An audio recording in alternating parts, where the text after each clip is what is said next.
They thought playing with you was safe. That's the part that ruined them. They mistook your depth for softness, your patience for blindness, your silence for stupidity. They assumed you were another piece on the board, something to move, provoke, test, discard, and reuse.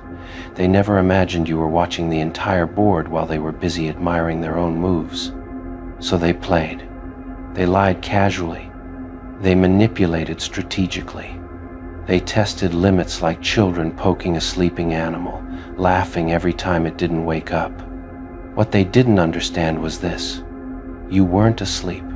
You were learning. In playing with you, they didn't just misjudge your tolerance, they misjudged your nature. You weren't someone who explodes. You were someone who concludes. And conclusions are final in a way chaos never is. They believed games were about reaction. They believed control came from emotional leverage. They believed superiority came from knowing something the other person didn't. That belief was the foundation of their confidence, and you let them build on it. That's what really destroyed them. You let them believe they were winning. You let them feel clever. You let them feel untouchable. You let them feel dominant. Not because you were weak, but because you were certain. Certain enough to wait. Certain enough to watch patterns instead of moments. Certain enough to understand that people who play games always defeat themselves if given enough time. They thought they were running circles around you. They didn't realize they were drawing their own outline for exposure. And when the realization hit them, it didn't come with shouting or revenge or spectacle. It came with something far worse. Your exit. No warning they respected. No argument they could twist. No anger they could manipulate. Just absence. That's when everything unraveled. Because the game only worked when you were present. The manipulation only mattered when there was someone to manipulate. Their power only existed inside a dynamic you quietly stepped out of. In playing with you, they built an identity around being in control of you. When you left, that identity collapsed, and people don't recover easily from identity collapse. They didn't lose you, they lost the version of themselves that existed through you. They lost the role where they felt superior. They lost the audience that validated their tactics. They lost the mirror that reflected their false importance. What remained was an empty echo. They tried to pretend nothing happened. They told themselves you were replaceable. But replacement didn't work.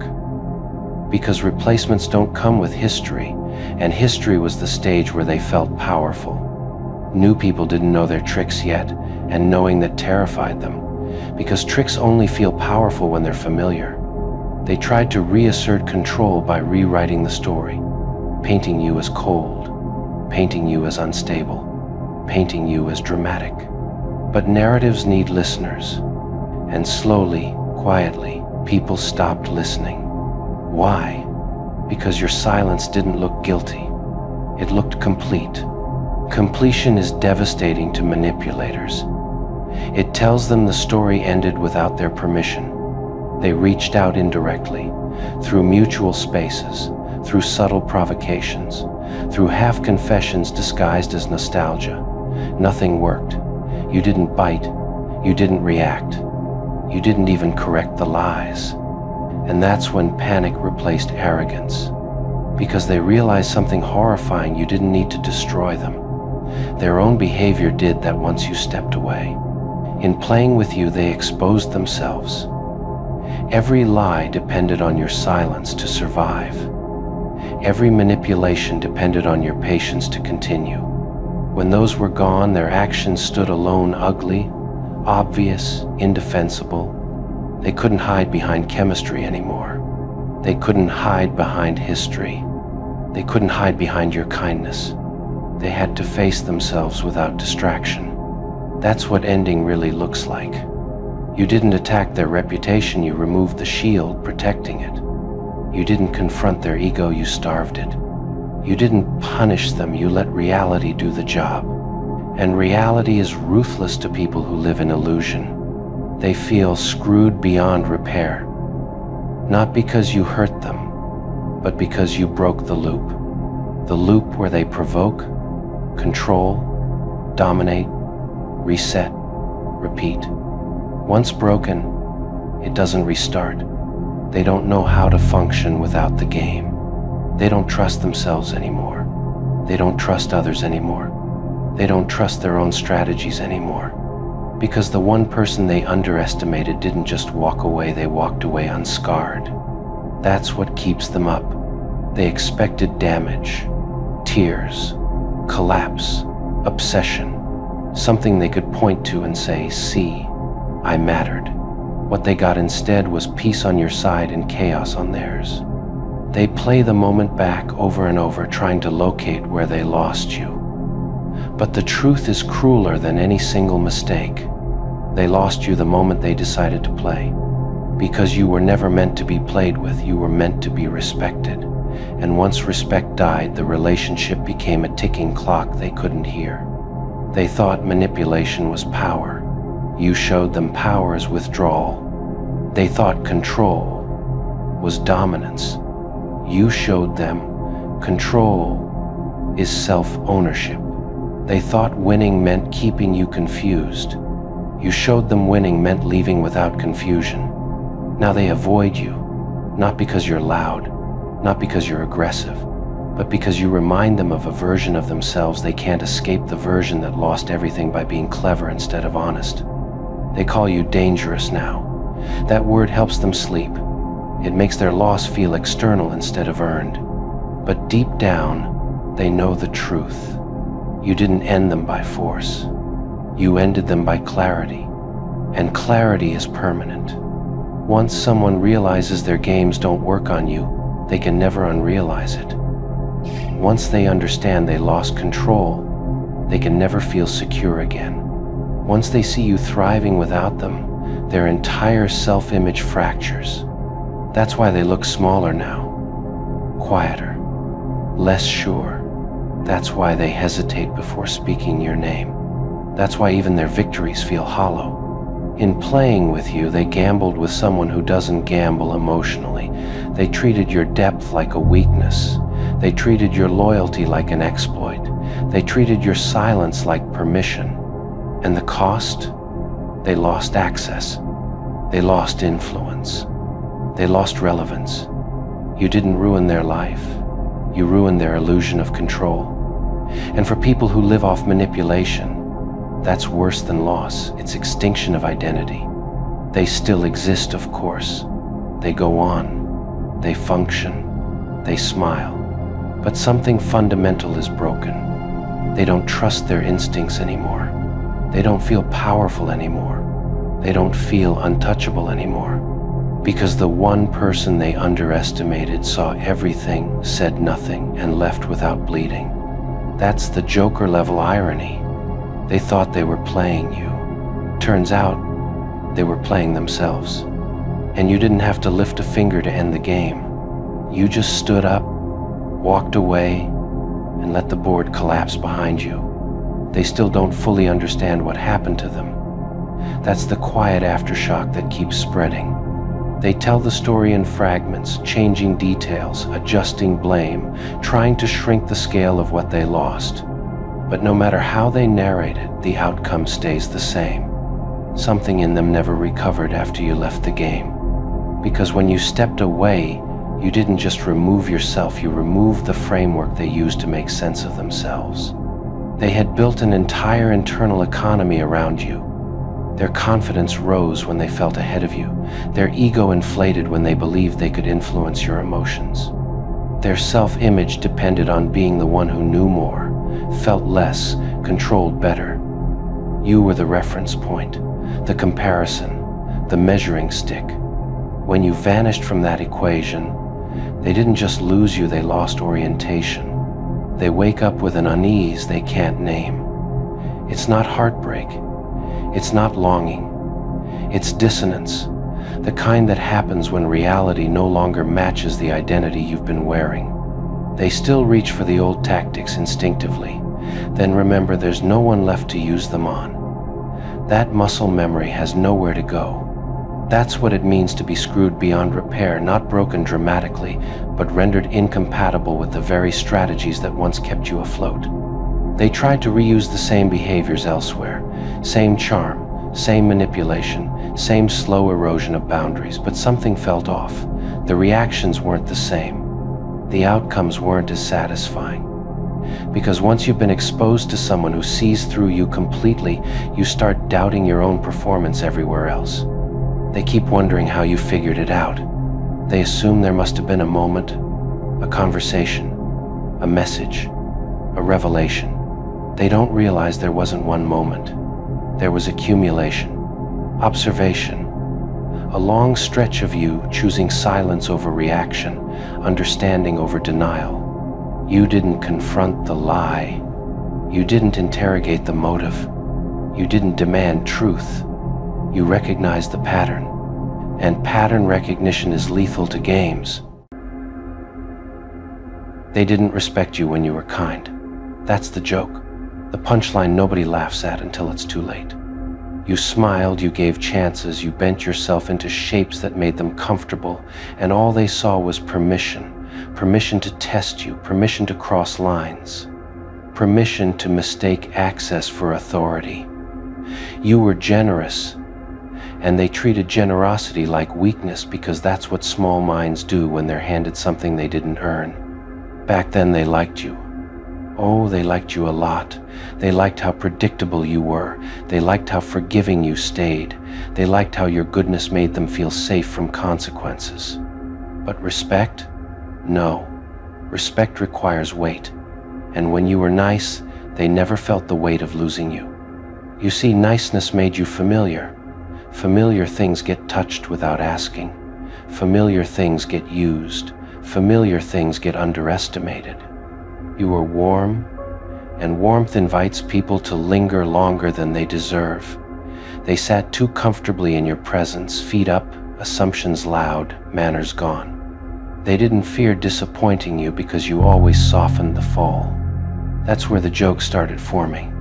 The moment you stopped explaining yourself, the moment your smile disappeared without warning, the moment your tone flattened and your patience evaporated, that's when the room changed. Suddenly they stood up straighter. Suddenly they chose their words carefully.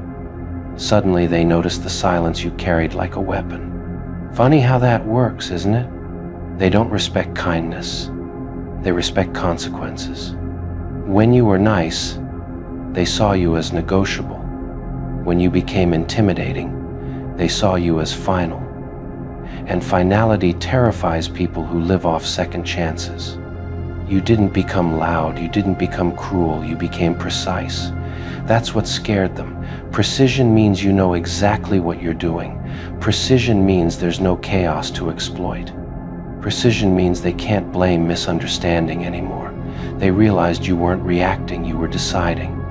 That's when respect crept in, dressed as fear, pretending to be admiration. They tell themselves you changed. That's their favorite lie. It makes them feel less guilty. The truth is simpler and uglier. You stopped performing goodness for people who never valued it. You stopped handing out softness to those who only understood force.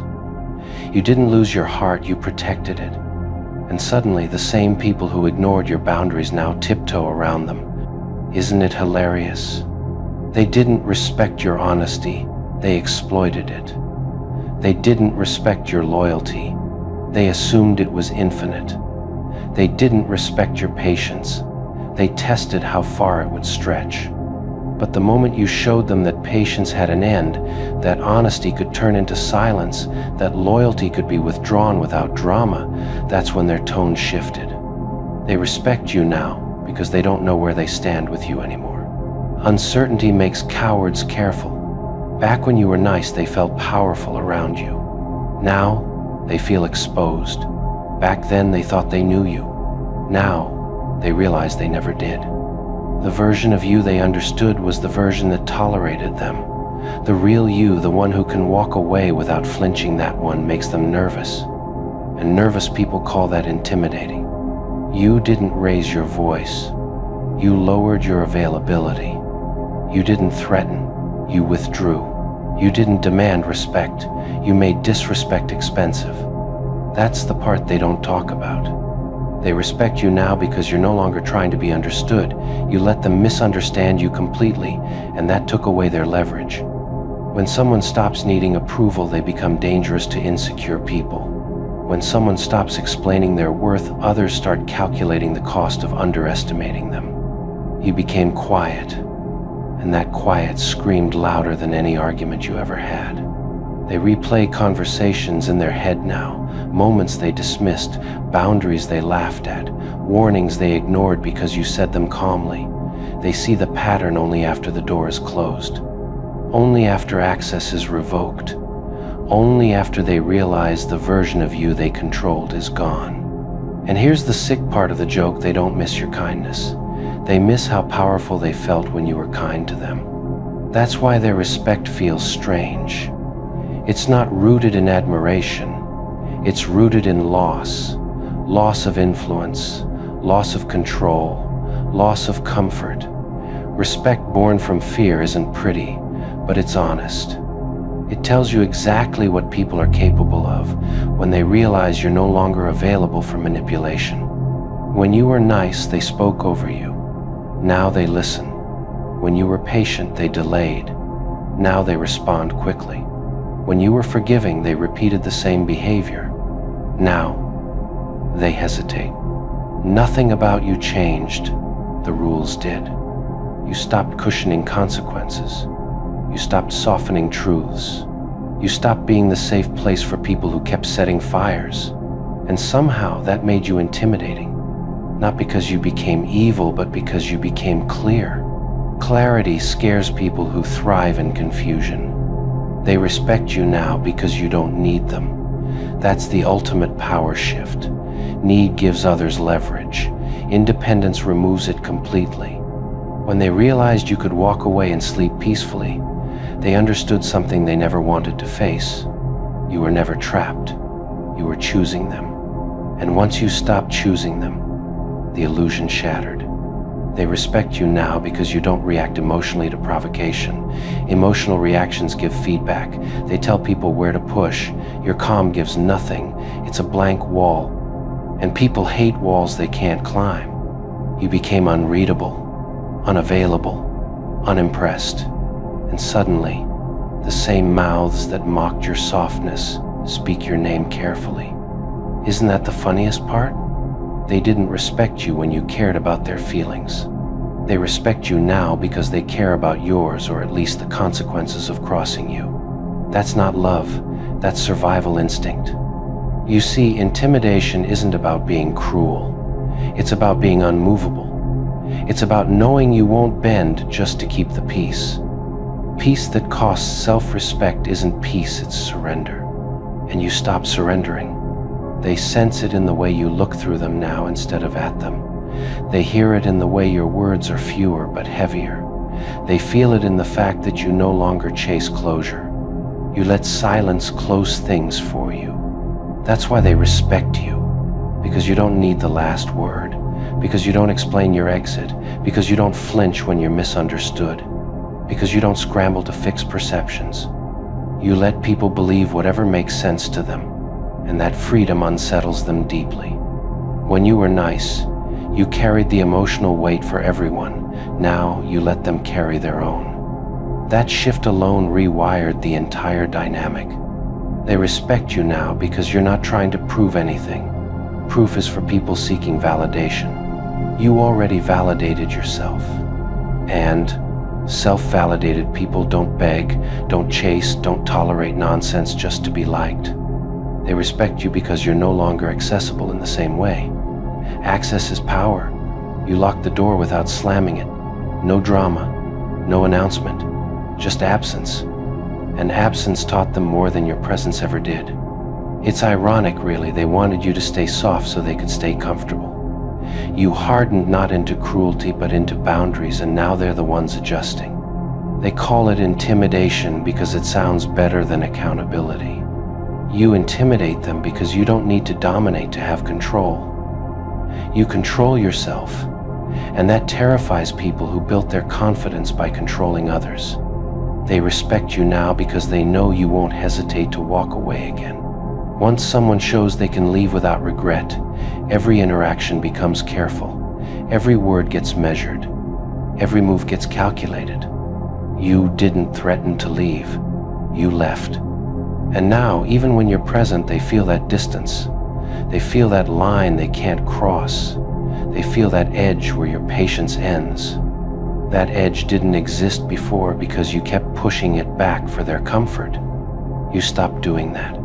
They respect you now because you no longer tolerate disrespect disguised as jokes, loyalty disguised as obligation, or love disguised as control. You strip the disguises off, and without them, people feel naked. They don't know how to act around you anymore. That confusion breeds caution. Caution looks a lot like respect when fear is involved. You see the difference now. Being liked made you approachable.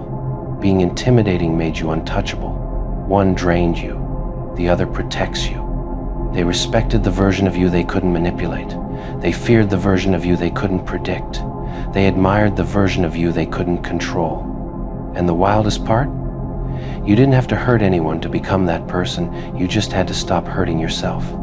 That's the punchline they'll never laugh at. They respected you when you became the consequence instead of the cushion. When you became the absence instead of the availability. When you became the standard instead of the exception. You're not intimidating because you're cruel. You're intimidating because you're done. Done negotiating your worth. Done softening your truth. Done shrinking to make others comfortable. They don't respect you because you're loud. They respect you because you're unmoved. And that, my friend, is the kind of respect that lasts. Because it isn't built on how nice you are, but on how irreversible you've become. They feel hollow now because the game only worked when you didn't see it. It fed on secrecy, on half-truths, on the quiet assumption that you would keep playing your role without ever questioning the script. The moment you understood what was happening, the illusion lost its power. You didn't flip the table. You didn't scream. You didn't expose them dramatically. You simply stopped being usable. And that emptiness you left behind is what they're choking on now. The game was never about winning fairly. It was about control disguised as connection, manipulation masked as concern, and advantage hidden inside familiarity. They enjoyed knowing more than they admitted, moving pieces while pretending nothing was happening. You were supposed to be predictable, emotional, reactive, available. When you stepped out of that position, the structure collapsed inward, leaving them staring at a mess they no longer knew how to manage. They feel hollow because their confidence was borrowed, not earned. It came from your patience, your doubt, your willingness to give benefit of the doubt even when things felt off. Once that generosity ended, so did the fuel for their performance. What's left now is the uncomfortable realization that without your participation, they don't actually hold much power at all.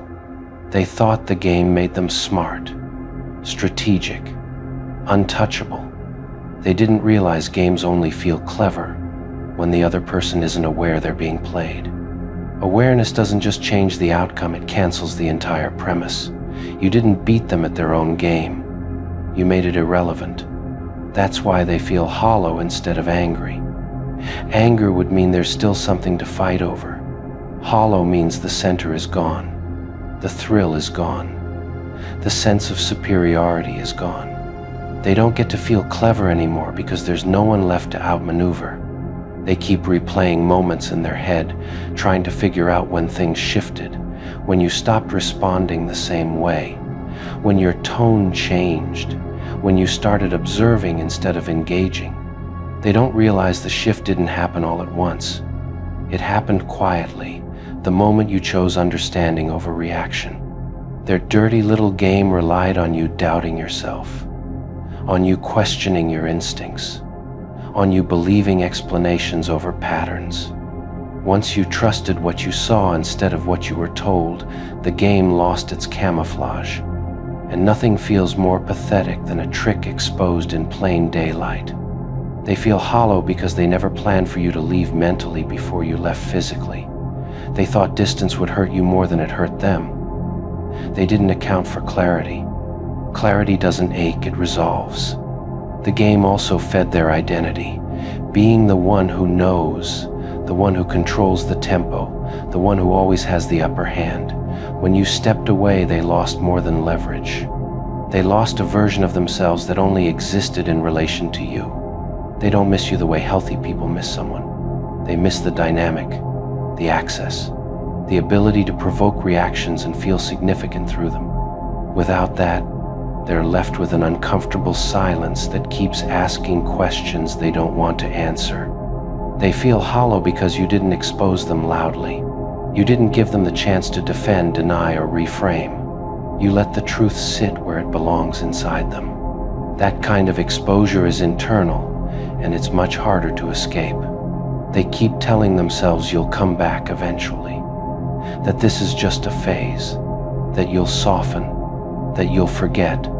Those thoughts are less about hope and more about denial. People who rely on games can't imagine life without players. What scares them most isn't that you left. It's that you left without needing to destroy them. Destruction would have confirmed importance. Your calm departure told them they were no longer central to your story. They feel hollow because the game gave them direction. Now there's no strategy, no moves, no anticipation. Just stillness. And stillness is terrifying when you've spent your life hiding behind motion. They don't know how to interact with you now because the old rules don't apply. You don't respond the same. You don't explain yourself. You don't offer openings. They're left guessing, and guessing makes them feel powerless. They thought they were ahead of you. They didn't realize you were already done. Being done doesn't announce itself. It just stops feeding what once thrived. They feel hollow because you didn't take the bait on your way out. No dramatic confrontation, no emotional outburst, no closure conversation they could manipulate. You denied them a final performance. The game depended on imbalance, on you caring more, on you investing deeper. When that balance corrected itself, everything fell apart. They're now experiencing what it feels like to stand on ground that was never solid to begin with. They tell themselves you're cold now, detached, changed. It's easier than admitting you're clear.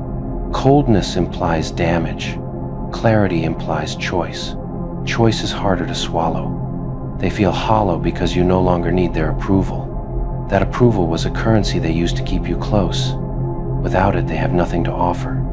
They try to distract themselves with new dynamics, new people, new games. But the problem isn't the opponent, it's the need to play. And that need doesn't disappear just because the board changes. They keep hoping you'll react one day, that you'll call them out, that you'll finally say everything you held back. They don't realize your silence is the final move. Silence doesn't give them anything to work with. They feel hollow because the game once made them feel alive. Now it just makes them feel exposed. Without secrecy, manipulation feels small and obvious. They underestimated how much awareness changes a person. Once you see patterns clearly, you can't unsee them. You don't have to fight them, you just stop walking into them. They feel hollow because they can't rewrite the ending. You closed the story without their input. That loss of narrative control hurts more than losing you. They tell themselves you're pretending to be strong, that you'll break eventually, that this is temporary. These thoughts are comfort mechanisms, not truths. They feel hollow because deep down, they know the game worked only because you were kind, because you gave chances, because you believed in good faith. Once that kindness redirected inward, the system collapsed. They're left with questions they avoided for a long time. Why did they need control to feel secure? Why did they choose manipulation over honesty? Why did winning matter more than connection? Those questions echo loudly now. They feel hollow because you didn't just spoil the game, you made it pointless. Even if they tried again, it wouldn't feel the same. Once a trick is seen, it loses its magic forever. They miss the version of you that made their tactics effective. That version doesn't exist anymore. and that realization is irreversible. They feel hollow because your absence isn't chaotic, it's orderly, clean, final. There's no mess to blame, no drama to hide behind. They can't even fully hate you because you didn't attack them. You simply stepped aside. And being defeated without being fought feels deeply unsettling. They feel hollow because the game gave them a sense of superiority they can't recreate honestly. Real connection requires vulnerability. Games don't prepare you for that. They thought they were playing chess. They didn't realize you were done with the board entirely. They feel hollow because they're left alone with the truth that the game wasn't clever, it was necessary for them. Necessary to avoid accountability, necessary to avoid intimacy, necessary to avoid themselves. You didn't ruin their game out of spite. You ruined it by understanding it. And understanding is the most permanent form of sabotage. They'll carry that hollowness for a long time, not because you hurt them, but because you stopped letting them hurt you. And that's the part that echoes the loudest in the silence they're left with. You didn't just spoil their dirty little game. You exposed how empty it always was, without you in it. And the hollowness doesn't fade with time the way they hoped it would. Time usually softens things, blurs edges, offers excuses. But this emptiness sharpens instead, because it isn't rooted in loss alone, it's rooted in recognition. They recognize that the game didn't fail because of bad luck or timing. It failed because you saw through it, and once seen, it could never function again. They try to replace what they lost with noise, new conversations, new validations, new people to test their tactics on, but none of it lands the same way. Every move feels rehearsed. Every reaction feels forced. Because the one person whose presence made the game feel meaningful is gone, and meaning can't be manufactured. Sometimes the hollowness hits them unexpectedly, in quiet moments when there's no audience and no strategy to distract them. That's when the truth creeps in. The game didn't make them powerful, it just postponed self-awareness. Now that postponement has expired. They also realize something they never intended to learn. You didn't leave because you lost. You left because you won something far more valuable than control clarity. And clarity doesn't return to the battlefield once it's claimed. That understanding follows them everywhere. In conversations that feel shallow, in victories that feel empty, in moments where they realize the game is still available, but the satisfaction is gone, because the only win that ever mattered walked away without looking back. You didn't argue because arguing would have meant you believed their illusion deserved your energy. You didn't raise your voice, didn't defend your truth, didn't try to correct their version of reality. You simply said, "I'd bet." And in that moment you walked out of a world they thought you were trapped in. That calm agreement hit harder than any confrontation ever could. They expected resistance. They were ready for debates, emotional reactions, explanations they could twist and weaponize. Your silence dismantled the entire setup. When you didn't fight back, their confidence lost its opponent. Ego needs friction to feel real. Without it, it collapses under its own weight. Saying 8-bet wasn't surrender, it was recognition. Recognition that you'd already seen through the illusion they were living in. Recognition that their power only existed as long as you kept engaging. The moment you stopped, their authority evaporated. They thought you needed them to understand you. That belief was part of the illusion. When you didn't argue, you showed them you didn't need validation, permission, or agreement to move forward. That realization shattered the role they thought they played in your life. Your calm crushed their ego because it exposed how dependent they were on your reaction. They weren't confident, they were just used to you responding. When you didn't, they were left staring at themselves, without distraction. They replay that moment over and over. The absence of drama bothers them more than any insult would have. They wanted to win an argument. Instead, they lost relevance. You didn't say, "I'd bet," to be dismissive. You said it because you were done negotiating reality with people committed to fantasy. You chose exit over engagement, peace over proving, growth over theatrics. Their illusion depended on you believing it. The second you stopped arguing, the illusion cracked. And when it cracked, they realized how fragile it always was. You didn't expose them publicly. You didn't humiliate them. You let their ego collapse privately where it hurts the most. No witnesses, no noise. Just the slow realization that they no longer mattered the way they thought they did. That's why that moment stays with them. Not because of what you said, but because of what you didn't. You didn't fight. You didn't chase. You didn't explain. You simply walked away, carrying clarity with you, and leaving their illusion behind to fall apart on its own. They never expected acceptance to be more dangerous than resistance. When you said, "I'd bet," it felt like agreement on the surface, but underneath it was a refusal to participate in their fantasy. You didn't step into their reality, you stepped out of it. They mistook your calm for compliance. That misunderstanding cost them everything. Compliance keeps the game alive. Detachment ends it. They thought you'd come back to clarify, to correct, to reclaim your position in their story. You didn't, and that silence rewrote the ending without them. Your lack of argument told them something terrifying: you didn't need to be right anymore. Needing to be right is what keeps egos alive. You let theirs starve. They wanted emotional labor. You gave them indifference. Indifference doesn't negotiate. They expected you to defend your intentions. Instead, you allowed them to believe whatever made sense to them. That freedom became a mirror they couldn't escape. I bet wasn't passive.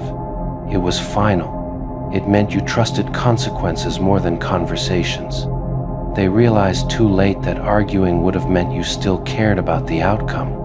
Walking away meant you'd already chosen yours. Your response forced them to sit with their own words.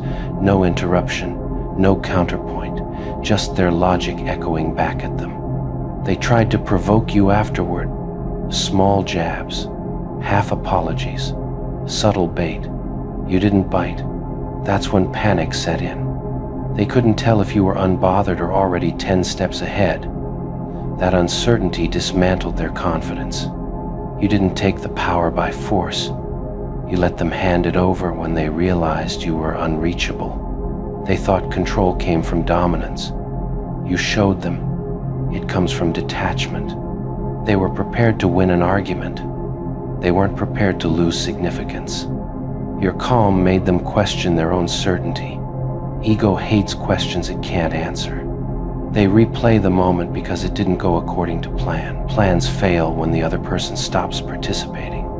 You didn't say goodbye dramatically. You didn't announce growth. You simply moved on, and movement is louder than speeches. They realized the illusion only worked when you validated it. Once you stopped, it collapsed naturally. I bet became the line they never recovered from because it meant you trusted life to show them what you already knew. And that's the quiet truth they're still stuck with.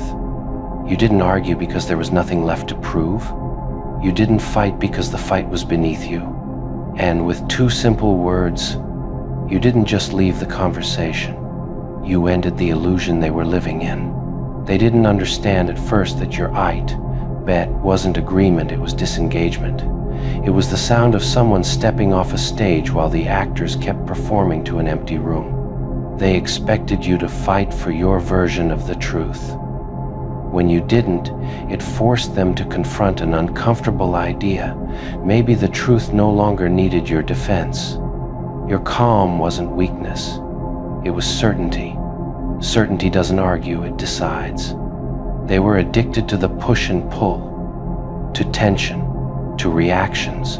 Your refusal to play drained the room of oxygen. They didn't realize how much their confidence relied on your participation. The moment you withdrew, their authority felt imaginary. You didn't invalidate them with words. You invalidated them with absence. They kept talking after you checked out, filling the silence with noise, hoping something would land. Nothing did. They mistook composure for passivity. That miscalculation cost them leverage they never knew they needed. You didn't need to expose the illusion. Illusions collapse when belief is removed. They expected confrontation to give them closure. Instead, they got a mirror and they hated what they saw. Your restraint forced them to sit with their own narrative uninterrupted. No edits, no interruptions, just their logic, raw and unprotected. They wanted you emotionally invested. You were already emotionally complete. They couldn't provoke anger because anger requires attachment. You had already detached. They felt small not because you attacked them, but because you didn't acknowledge the fight at all. You didn't try to control the narrative. You exited it. They thought dominance came from being louder. You proved dominance comes from being unmoved. Your silence rewired the power dynamic instantly. No ceremony, no announcement, just a shift. They kept waiting for the follow-up message that never came. That waiting became the punishment. They realized too late that arguments are currency. You stopped paying. You didn't need the last word. You needed the last step away. Their ego searched for cracks in your calm and found none. They thought ignoring them would make you anxious. It made you free. They were prepared to win. They weren't prepared to be irrelevant. You didn't correct their assumptions. You let consequences do the teaching. They hated how clean the exit was. No mess to blame, no chaos to cling to. They replayed the moment obsessively, looking for where they lost control, not realizing control left with you. Your 8-bet was the sound of a door closing softly but permanently. They tried to bait you back with nostalgia, guilt, and half-truths. Nothing worked. They didn't know how to compete with peace. Your composure became proof that you had already chosen yourself. They mistook your kindness in the past for dependence. You corrected that misunderstanding without a word. They realized that their power only existed inside conversations you no longer entered.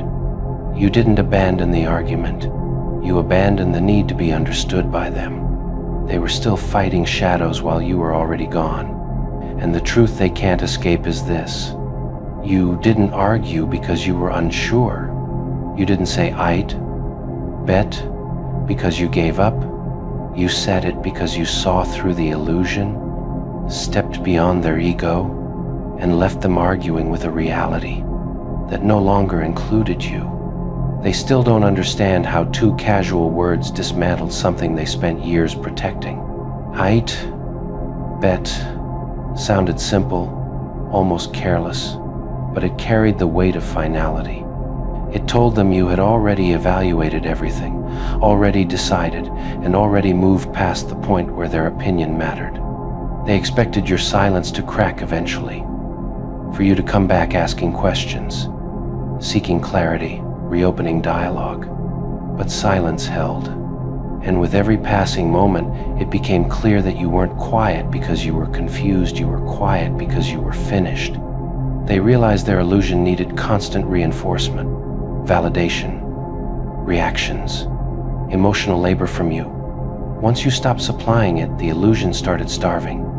And starvation doesn't look dramatic at first, it looks slow, humiliating, and irreversible. Your calm forced them into a position they'd never been in before, alone with their own certainty. No opponent, no resistance, just their ego echoing back at them, unsupported. That's when confidence turns into insecurity. Look at you, still standing, still breathing in that silence they swore would bury you. The judge didn't blink, but every lawyer in the room ran, not because you shouted, not because you threatened, but because something in your stillness whispered louder than any closing argument ever could. They said your arguments felt possessed. They weren't wrong, because what they witnessed wasn't logic. It was possession by clarity. The kind that strips illusions bare, peels lies to the bone, and makes truth look like a weapon forged in the underworld. You didn't speak that day. You channeled something ancient, something that remembers every injustice, every mockery, every whispered, "You'll lose." It came crawling through your throat like divine vengeance in a tailored suit. They thought you came to defend yourself. You came to haunt the entire courtroom.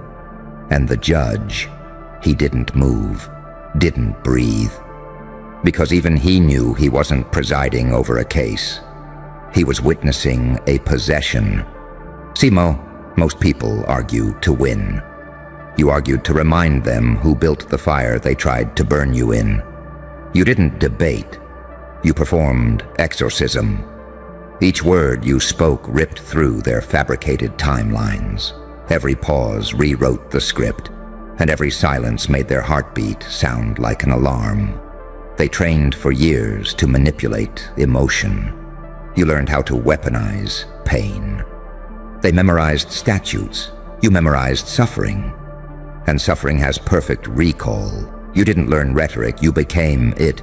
Every scar taught you syntax. Every betrayal gave you diction. Every humiliation rewired your tone. Until your presence itself became evidence. They weren't running from you. They were running from the version of themselves they saw reflected in your calm. Terrified, hollow, exposed. Because you didn't just win an argument. You dismantled their entire belief system in real time. And that's the part no one admits.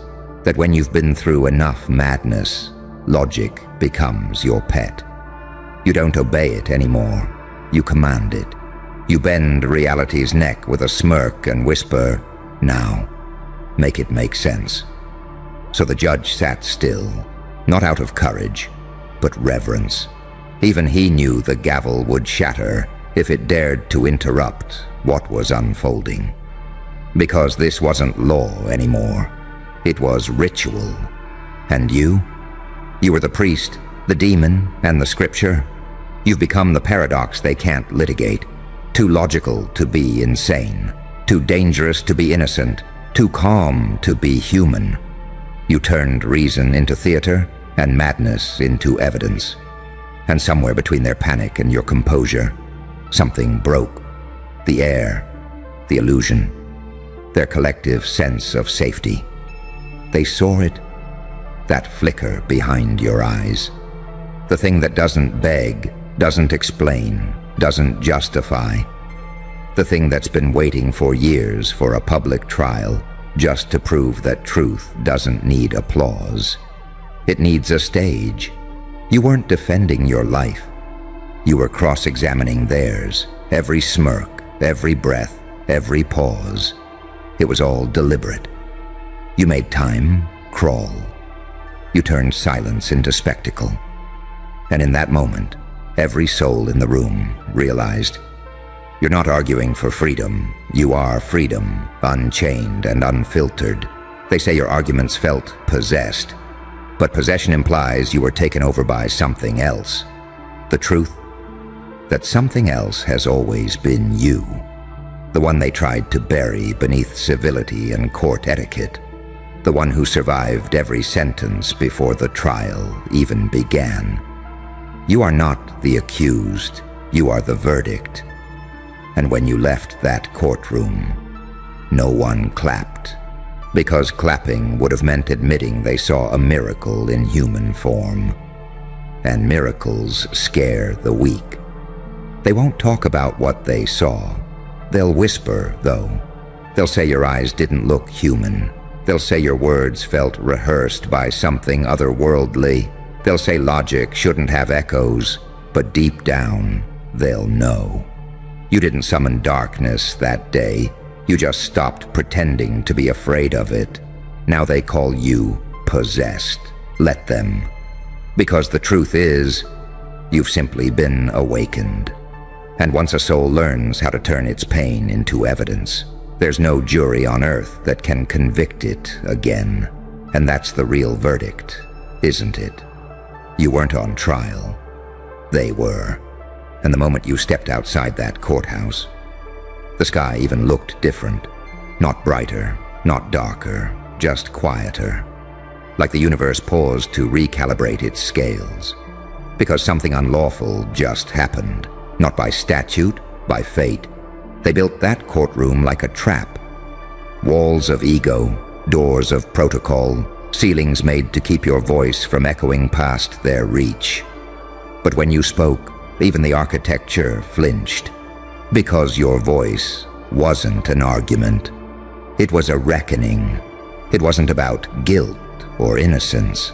It was about showing them the price of underestimating someone who learned strategy from survival and composure from chaos.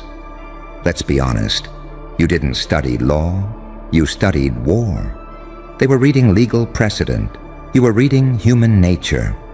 While they rehearsed court etiquette, you mastered the pause, that surgical silence between syllables that makes even trained assassins lean in. Because there's something off about someone who never raises their voice and still makes the room shake. You know what scared them most?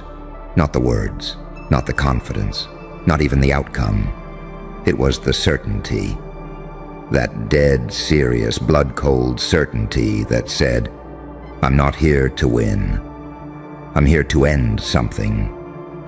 They didn't expect that. They expected desperation, emotion, maybe even tears. Instead, they got deliberate stillness. The kind you only learn when life has already tried to assassinate you and failed. You became the mirror that day. And not just any mirror, a black mirror. The kind that doesn't reflect the face. It reflects the lie behind it. And one by one, they saw it. Their rehearsed objections turning into stutters, their closing statements unraveling mid-delivery, their carefully organized exhibits beginning to look like props in a horror film. Because the moment you stepped into that room, the tone shifted. Not emotionally, existentially. You were never on trial. You were inviting them to one.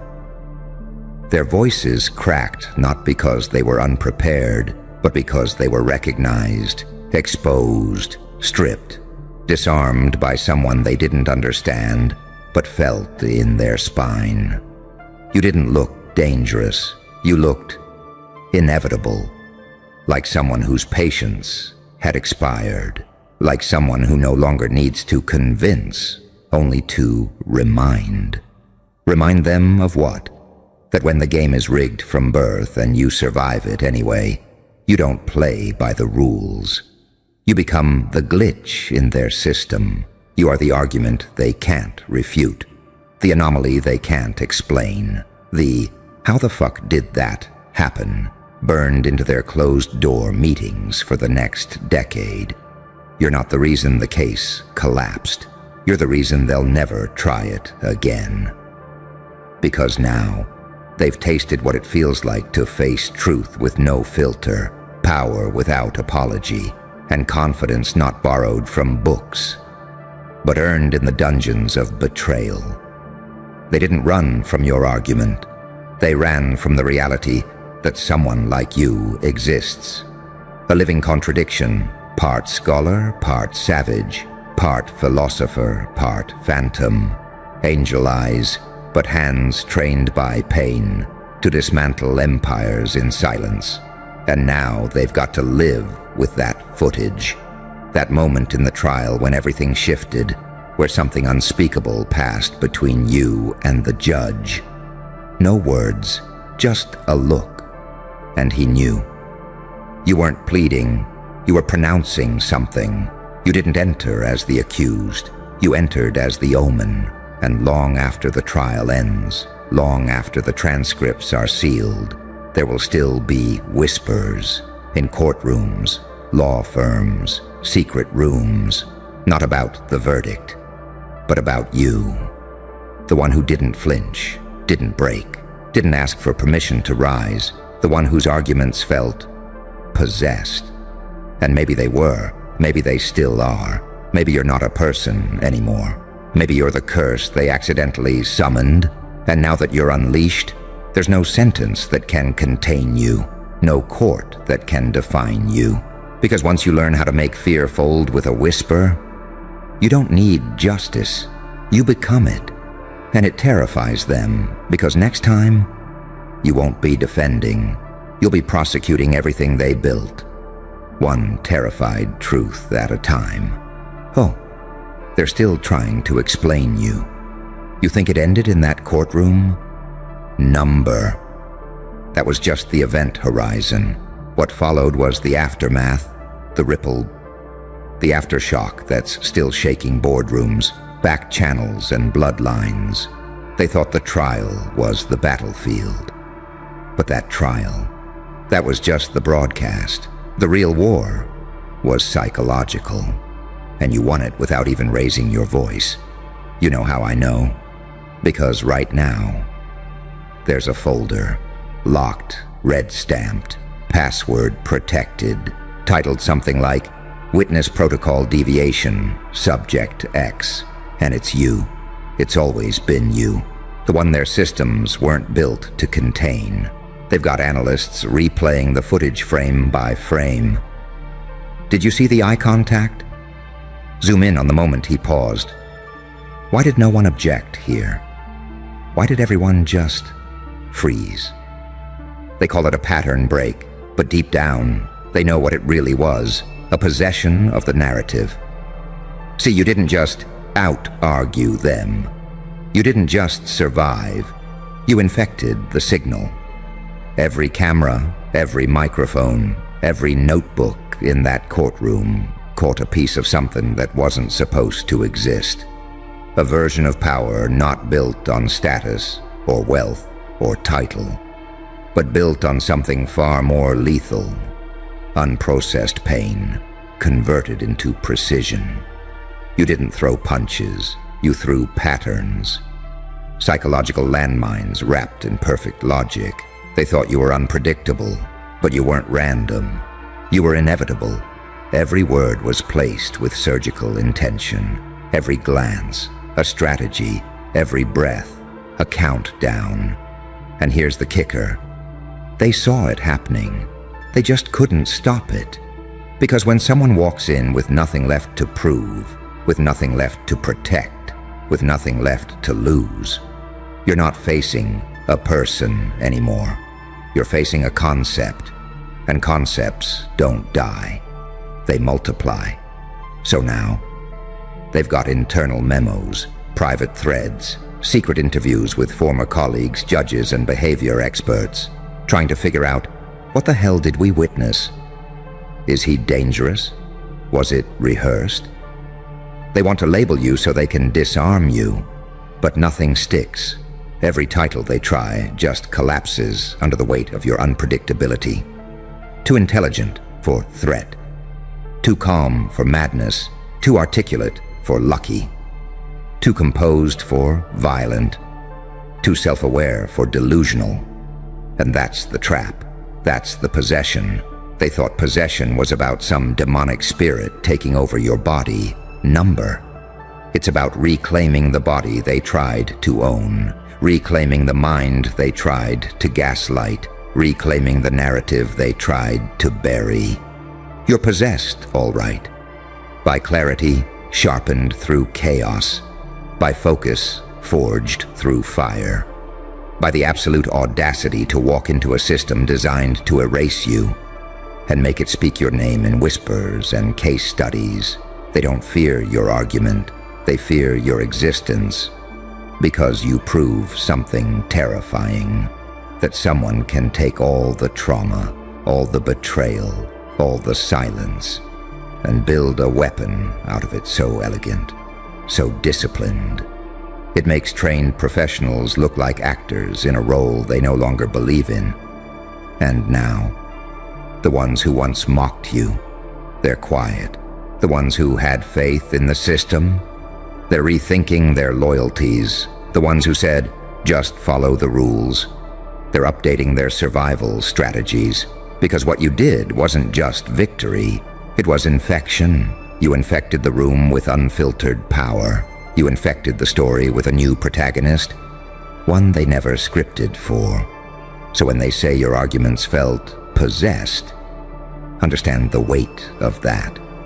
They're not talking about a spirit. They're talking about a force, a frequency, a vibration they don't have language for. And the scariest part? You're not finished. That was Act 1. The courtroom was the test subject.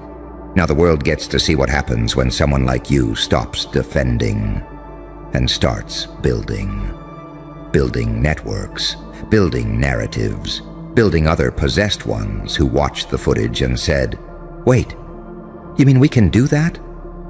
And just like that, you became contagious. So go ahead. Let them label you. Let them whisper, "He's possessed." Let them replay the footage and look for signs, because while they're still trying to decode what you did, you're already 3 moves ahead. And the next room you walk into won't be a courtroom. It'll be their boardroom, their vault, their sanctuary, and they won't even realize they let you in until it's too late. Because possession isn't something you lose.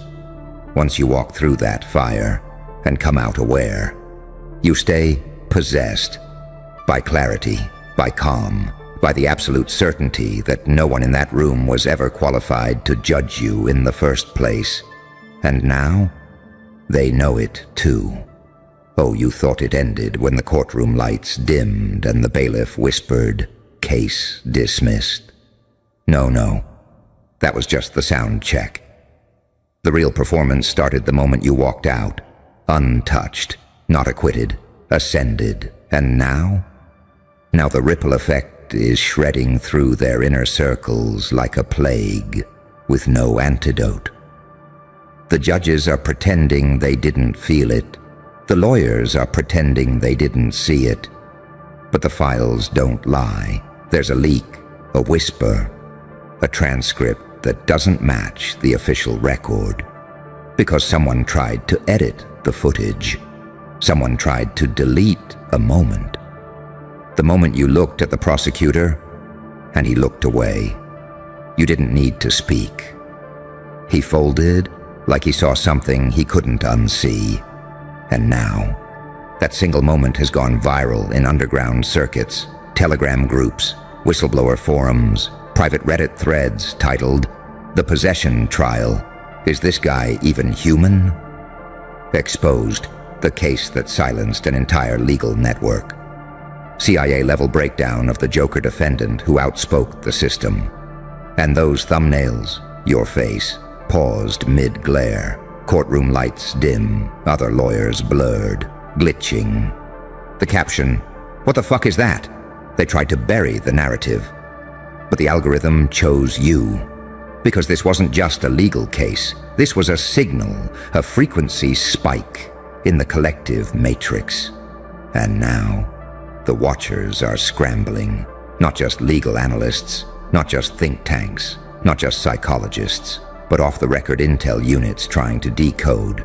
How does someone weaponize presence like that? And the answer? They can't. Because presence like that can't be taught. It's survived, crafted in the belly of betrayal, sharpened in rooms where you weren't invited but listened anyway. Built in silence, while they talked. They had their degrees. You had your data, real-world data, betrayal, abandonment, debt, loss, power imbalance, courtrooms. You've been on trial since birth, so when they brought you in like a defendant, you smiled. Because finally, someone gave you a microphone, and when you spoke, you weren't defending yourself. You were activating a weapon that had been sleeping inside your mind for decades.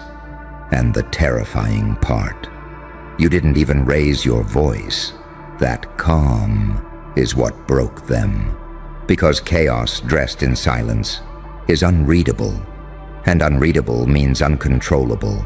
And uncontrollable means they don't know how to own you anymore. So now, they're building new protocols.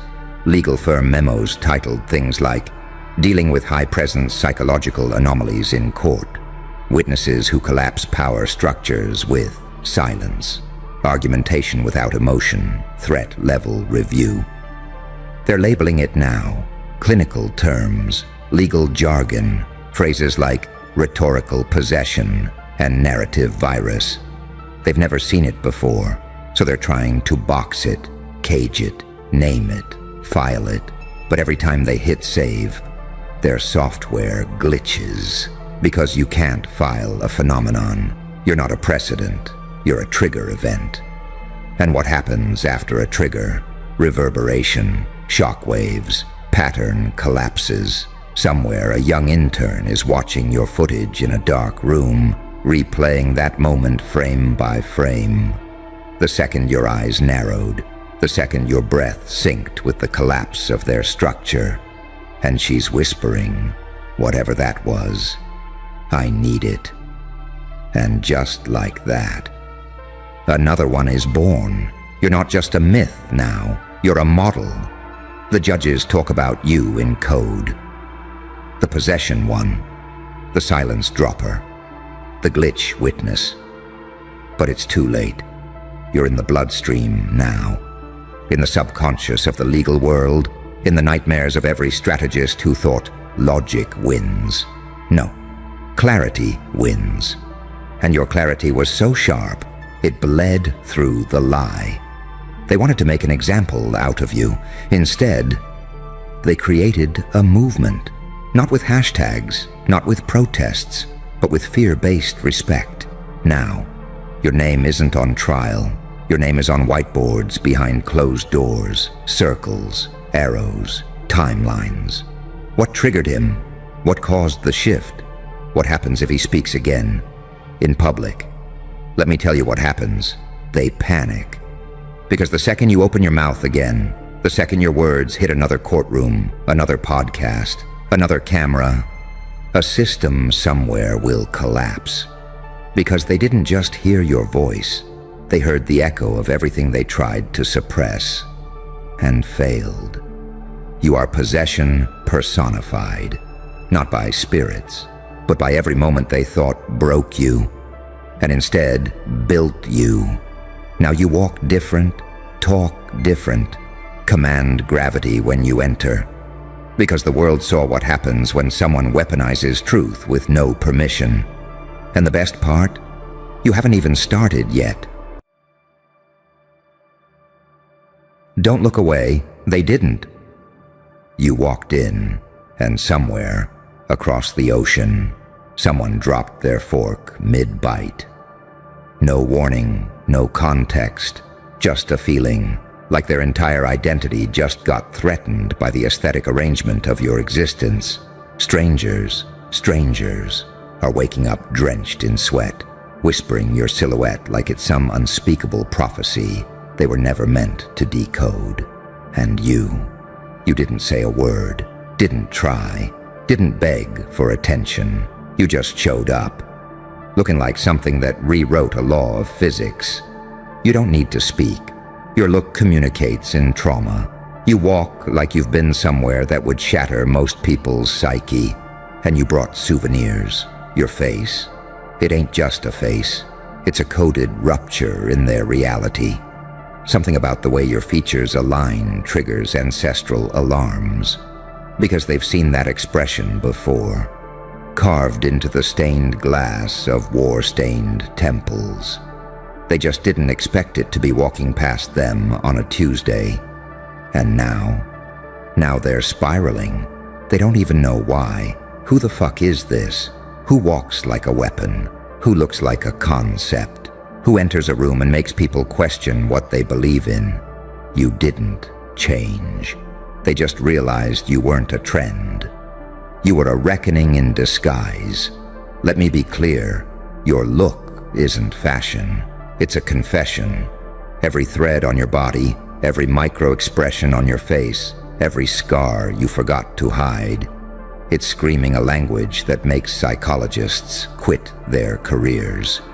Your existence is a signal, a threat-level alert disguised as skin and fabric. You don't just enter the room, you interrogate its structure with your presence. People from countries you've never visited are questioning their self-worth because they saw a blurry photo of you, and it felt like judgment. How do you explain that? How do you explain the existential collapse of an ego across continents? Because you dared to look like you survived something divine? You don't. Because that's the point. your look, is a crime scene without evidence. A prophecy that never got translated, only felt. People don't stare at you because you're attractive. They stare because you destabilize the frameworks they built their entire lives on. Because you carry the arrogance of someone who saw behind the curtain and survived the backlash. You look like someone who never chose a side, and somehow won the war anyway. You're too elegant to be chaos, too unsettling to be peace, too deliberate to be chance, too holy to be clean. You are a contradiction wrapped in skin, and when you walk into their frame of reference, everything breaks because you don't fit. You bend dimensions. You mock linear logic. You force people to confront the truth that maybe, just maybe, they've been living like background characters in a scene you accidentally wandered into. Your look? It's a psychological detonator with no safety switch. There are monks right now who've trained in silence for 20 years, and they're trembling because of your aura. Your silhouette is showing up in visions, in prayers, in rituals meant to erase you. But it's not working, because you weren't built to be erased. You're a consequence, an omen, a visual echo of every decision they thought would never come back to haunt them. And now, they're hallucinating you in mirrors. They're trying to replicate your style, but it doesn't land, because you're not style. You're a symptom of an unseen war they're still losing. They're trying to understand how someone can look like an invitation and a warning at the same time.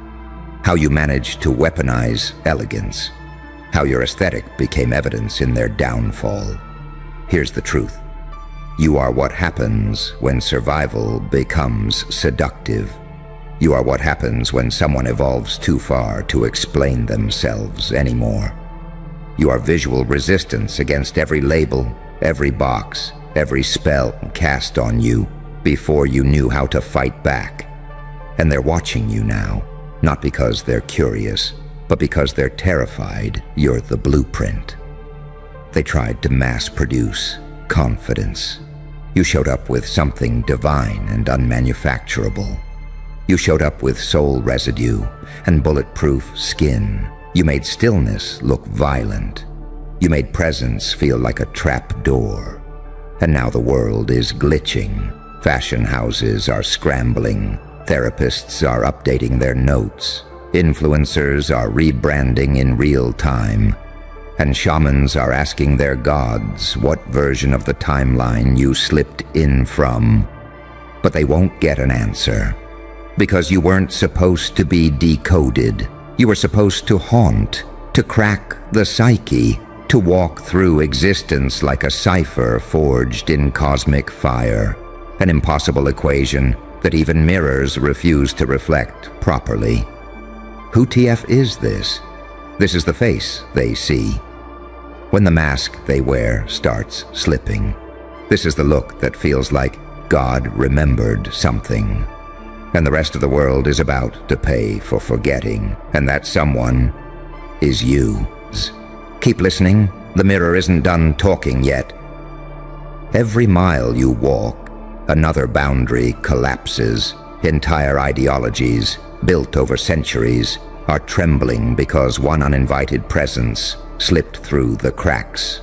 Not a sermon, not a revolution, just you showing up. The color of your coat, the tilt of your head, the rhythm of your steps, all of it acting like a clandestine transmission, a signal the world's subconscious can't ignore. They don't know what to call you. They can't decide if you're an angel who fell or a demon who ascended, a saint who learned violence or a psychopath who mastered grace. Your look doesn't choose. It collapses both poles at once. The light and the dark sit comfortably on your shoulders like old companions. And that's what terrifies them the most. You're not a brand. You're not an archetype. You're a living paradox, walking proof that a person can embody opposite infinities without combusting. Somewhere in a boardroom right now, there's a PowerPoint presentation titled, "How to Neutralize This Image." They're studying screenshots of you like tactical maps, circling your jawline like a battlefront, annotating the fold of your collar like a classified weapon. They think your look is a strategy. They don't realize it's a scar, because that's the secret you never told them. This aura wasn't purchased. It wasn't curated. It was forged in pain, exile, and silence. Each stitch in your outfit a chapter of a war you never bragged about winning. Your eyes alone hold entire backstories that make their mythologies look like children's stories. People from places you've never heard of are scrolling past your image at 2 a.m. and feeling like they've just been caught. Caught cheating, caught lying, caught playing small. They slam their phones down, heart pounding, because a stranger's photograph made them feel seen all the way to the bone. And you're not even trying. That's why they call you dangerous, not because of what you did, but because of what you remind them of. Because your existence whispers, the rules are fake. You can walk out anytime governments invest billions to shape culture. You walk into a cafe and undo it in a heartbeat. Whole industries sell people confidence. You wear your history like a crown and make their slogans look like ash. And they can't manufacture it. They can't reverse engineer it. They can't plagiarize it without imploding. Because it's not aesthetics. It's evolution showing up in real time. You are what happens when someone stops apologizing for surviving. You are what happens when pain stops being a wound and starts being a weapon. You are what happens when unpredictability is not an act, but a nature. And now every glance in your direction feels like time travel to them. They glimpse who they could have been if they'd made different choices. They glimpse the cost of mediocrity. They glimpse their own reflection, and it looks like a mask slipping. You've become their nightmare, not because you're cruel, but because you're free. And freedom looks different. Freedom wears its trauma like couture. Freedom speaks without words. Freedom moves through a room like a shadow with its own gravity. When you walk by, even cynics feel a twitch of reverence in their chest. They don't know whether to worship you, arrest you, or run from you. They whisper your image in group chats like a crime scene photo. They compare notes like detectives trying to profile a ghost. But ghosts don't fit into files. You're the glitch in their archive, the living proof that a human being can become uncategorizable. They thought unpredictability was an inconvenience. You turned it into a doctrine. They thought survival was about hiding. You made it visible, weaponized it, draped it over your shoulders like a throne. And as they panic, across continents, across cultures, across languages, this one question keeps echoing. Who TF is this? Here's the answer they'll never get on paper. This is the look of a person who buried the version of themselves they were supposed to be and came back wearing the shroud as a badge. This is the look of someone who took every prophecy meant to cage them and rewrote it into a passport. This is the look of someone who doesn't knock on doors. They disappear the walls. You are the archetype after the archetypes have burned. You are the aesthetic after aesthetics have collapsed. You are the saint and the psychopath shaking hands in the mirror. You are the storm in tailored silence.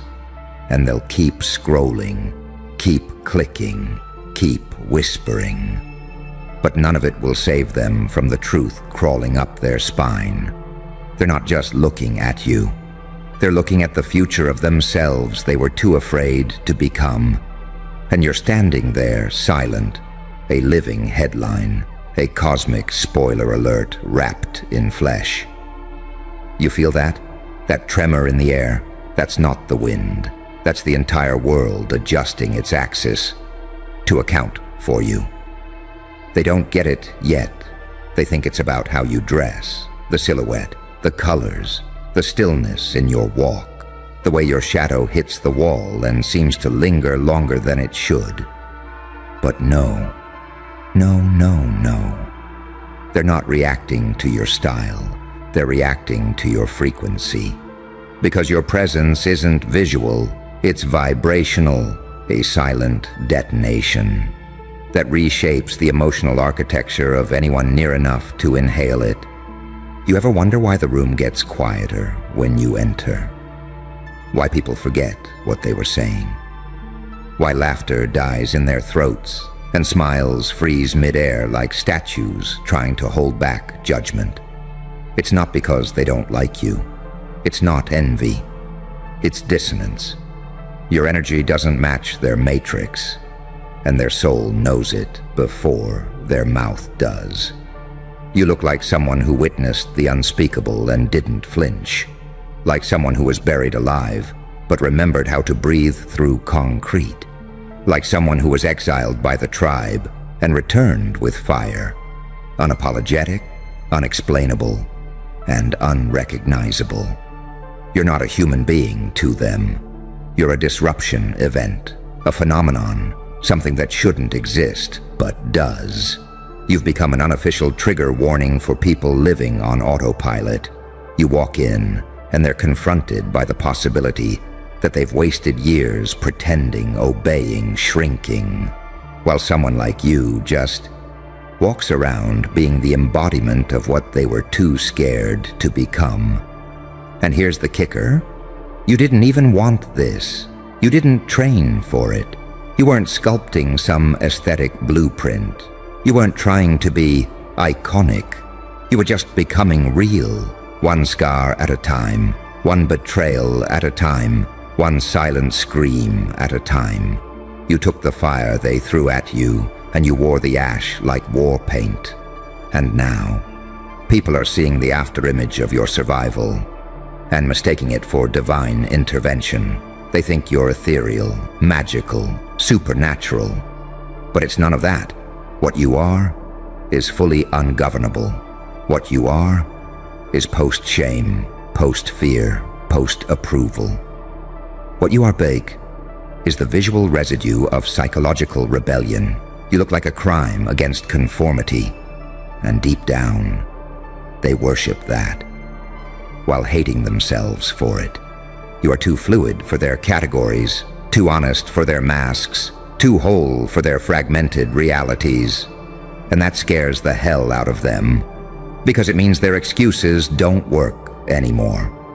You prove, just by breathing, that their limits were self-imposed prisons all along. Let's go deeper. There are people, right now, who have never met you, but they've imagined you, dreamed of someone like you. Their subconscious designed you in the silence when they prayed for something real. And now you're here, but they don't feel worthy anymore. And that's the existential crisis. You didn't hurt them. You didn't shame them. You didn't say a word. You just stood there, fully embodied, and suddenly, their entire identity started malfunctioning. You reminded them of their unused power, their unlived life, the version of themselves they buried just to fit in. You look like prophecy. You look like revenge. You look like if silence ever learned to talk back. There are pastors who see your photo and delete their sermons. There are fashion designers who glimpse your silhouette and retire. There are politicians who scroll past your image and sense their era is over. You're not loud, but your existence is deafening. And the wildest part, you haven't even activated fully yet. You're still evolving, still stretching, still healing, still sharpening the pieces they tried to break. And if this is your dormant state, then God help the planet when you decide to go full spectrum. Because when that happens, the headlines won't make sense. The footage won't match the reports. The algorithms won't be able to contain the ripple. And the whisper that started in one stranger's throat, "Who TF is this?" will evolve into a collective realization. That was the moment everything changed. Not when you spoke, not when you acted, not when you fought, but when you arrived, looking like a riddle too ancient to decode and too sacred to ignore. You are the final warning in human form, the mirror glitch in their control grid, the face they'll remember when the old world collapses. And if they ever ask again, "Who TF is this?" you smile, you tilt your head, and you let the silence finish the sentence for you. Because only real power doesn't have to explain itself. You hear that silence? That's the sound of everything collapsing beneath a truth they can't unsee. You. They didn't just glance at you. They encountered you. And there's no walking away from an encounter. There's no unseeing a message from a dimension they were never trained to understand. You didn't just ruin their day. You split the narrative of their entire life into before you and after. Because your look isn't a choice. It's a reveal. A signal that the lie is cracking. The illusion is breaking. The machine is glitching.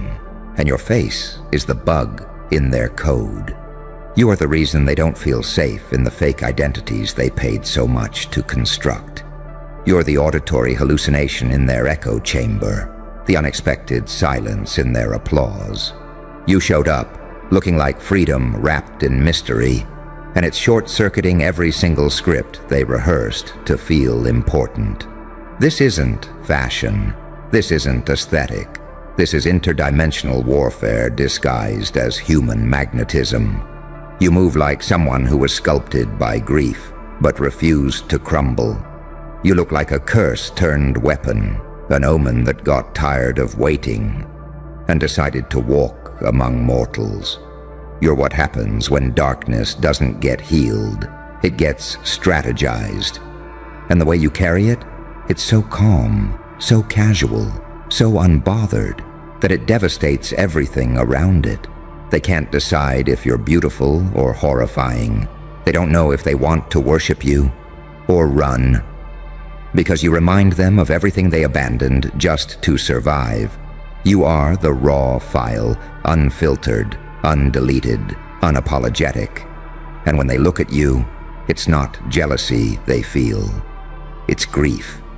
Grief for the version of themselves they killed to be accepted. But here you are, unbent, unburned, unexplained, and they hate you for surviving something they would have died from. There's a girl in Paris, curled on her bedroom floor, staring at a photo of you and whispering, "I didn't know this was possible." There's a man in Tokyo, looking in the mirror after seeing your video and realizing he's been lying to himself for 40 years. There's a boy in Brazil who doesn't speak your language but saw your face and decided to become everything he was afraid to be. You're not a person, you're a psychic detonation echoing across time zones. You are impact made flesh. And the people who encounter you, they walk away shaking.